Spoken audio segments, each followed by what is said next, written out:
Aleykümselam və rahmetullahi və barakatuhu. Sual belədir ki, qadınlar bəziləri, yəni əziyyət çəkirlər, qohum-əqrabaya gedəndə oradakı naməhrəmlər bunlara əl uzadır və bunlar da görüşürlər. Yəni belə bir halda günah qazanırlarmı? Yəni hörmətsizlik olmasın deyə onlar əllərini uzadanda deyir, biz də uzadırıq. Əsl hörmətsizlik Allahın qoyduğu həddi aşmaqdadır. Əsl hörmətsizlik şərii qanunu tapdalamaqdadır. Əsl hörmətsizlik Allaha olunan, onun dininə olan hörmətsizlikdir. Şəriətdə qadına haramdır naməhrəm bir kişiyə toxunsun, bir kişi ilə salam tutsun və yaxud da əl tutsun və yaxud da ona dəysin. Bu şey, yəni ki, belə deyək, ixtilaf olunan məsələlərdə deyil. Bu icma məsələsidir. İcma. İslam ümməti icma eləyib ki, naməhrəm qadına əl vurmaq olmaz. Peyğəmbər sallallahu aleyhi və səlləmə beyət eləyən qadınlar var idi. Peyğəmbər s.ə.v onları beyət eləyəndə əlindən gəlib tutursan və söz verirsən ki, mən sənə beyət elədim. Peyğəmbər s.ə.v imtina elirdi qadınlar gəlib Peyğəmbər s.ə.və toxunmağından. Qadına haramdır naməhrəm bir kişi ilə salam tutmaq. Hətta hörmətsizlik olsa belə, qadın bir imtina eləsə, artıq bu hər kəsə dərs olacaq ki, bu qadın iffətli qadındır, heç kəslə görüşmür.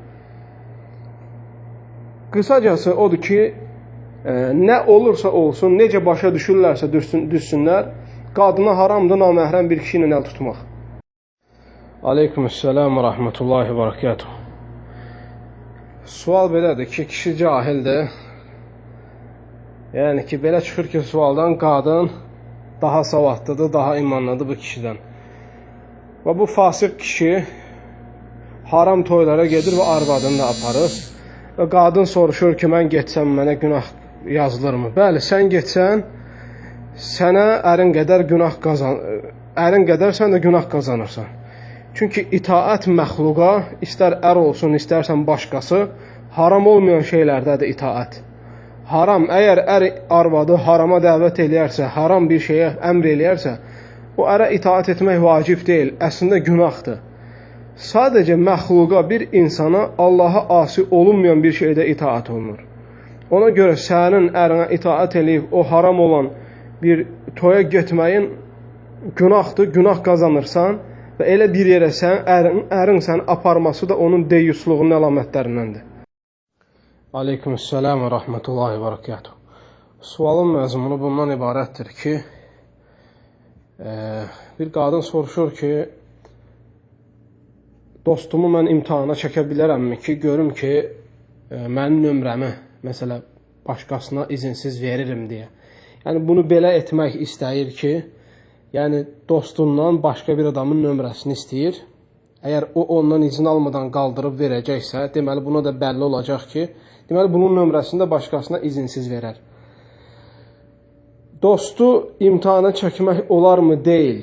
Dostu imtihana çəkməlisən. Dostunu imtihana çəkməlisən ki, hətta biləsən ki, kimlə dostluq eləyirsən. Bu çox önəmlidir.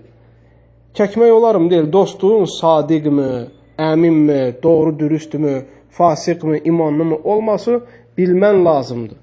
Demirik ki, məsələ, o mənada imtihana çəkəsən ki, məsələ, ata-oğlu imtihana çəkəsən. Xeyr, dost haqlarını qorumaq şərti ilə dostluğundan əmin olman lazımdır. Və şübhələndiyin nöqtələrdə imtihana çəkməyə haqqın var. Bu birinci məsələ. İkinci məsələyə gəldikdə şək yoxdur ki, biri var ki, bəzi adam var, nömrəsinə halallıq verir ki, kim istəyir, kiməsə versin. Bunu problem deyil. Belə bir şey, bir adam bəri başdan elan veribsə, onun nömrəsini istənilən adama izinsiz vermək olar. Amma biri var ki, sənə nömrə verəndə tapşırır ki, bu sənə əmanətdir. Belə olduğu halda həmin adamın izin vermədiyi bir adama həmin adamın nömrəsini vermək xəyanət sayılır və bu ğiş sayılır, yəni aldatma sayılır.